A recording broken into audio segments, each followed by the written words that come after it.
BC రిజర్వేషన్లపై చిత్తశుద్ధితో ఉన్నాం. ఇందుకోసం ఏం చేయాలో అన్ని చేస్తున్నాం. ఇది కాంగ్రెస్ వాదన. ఇందుకోసం కామారెడ్డిలో ఏర్పాటు చేయబోతున్న సభని సక్సెస్ చేయాలని కసరత్తు కూడా మొదలుపెట్టింది ఆ పార్టీ. అయితే కాంగ్రెస్ కి అసలు కామారెడ్డిలో సభ పెట్టే అర్హతే లేదంటోంది బీజేపీ.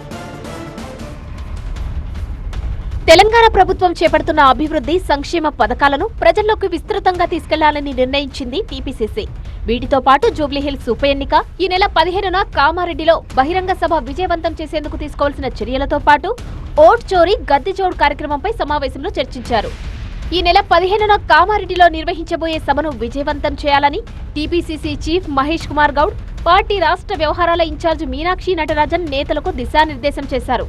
కామారెడ్డి డిక్లరేషన్లో ఇచ్చిన మాట ప్రకారం కులగణన చేయడంతో పాటు బీసీలకు 42% రిజర్వేషన్ల అమలు కోసం కృషి చేస్తున్న నేపథ్యంలో సభను విజయవంతం చేయాలని నేతలకు సూచించారు. కామారెడ్డి సభను ప్రతిష్టాత్మకంగా తీసుకోవాలని స్పష్టం చేశారు.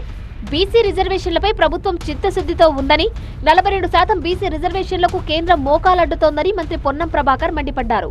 కామారెడ్డిలో మరి బీసీ డిక్లరేషన్ చేసినాం కాబట్టి బీసీ డిక్లరేషన్ కొరకు ఇప్పటి వరకు చట్టపరంగా జరుగుతున్నటువంటి కార్యక్రమాల్లో భారతీయ జనతా పార్టీ కడుపులో కత్తులు పెట్టుకొని అలుపుకొని ఏ విధంగానైతే రిజర్వేషన్ల ప్రక్రియను చట్టబద్ధం చేయడానికి అడ్డంకి కలిగిస్తూ ఉందో దానిపైన సమరబేరిగా ఒక పోరాటాన్ని ఎక్కడైతే బీసీ డిక్లరేషన్ను చేపట్టి ప్రతిష్టాత్మకంగా ఇంటింటి కుల సర్వే జరిపి ఇప్పటి వరకు జరిపినటువంటి కార్యక్రమాలను వివరిస్తూనే భారతీయ జనతా పార్టీ మీద ఒత్తిడి తెచ్చడానికి కూడా కార్యక్రమాన్ని ప్రజలకు వివరించే విధంగా ఆ అవకాశాన్ని తీసుకోవడం జరుగుతుంది.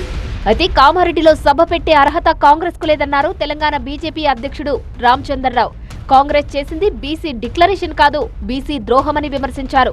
మీరు ఆ రోజు కామారెడ్డిలో చేసినటువంటి బీసీ డిక్లరేషన్ కాదు, అది బీసీ బిట్రేయల్, అది బీసీ ఘోషణ కాదు, బీసీకు ద్రోహం అనే విషయాన్ని కూడా ఈరోజు నేను చెప్తా ఉన్నాను.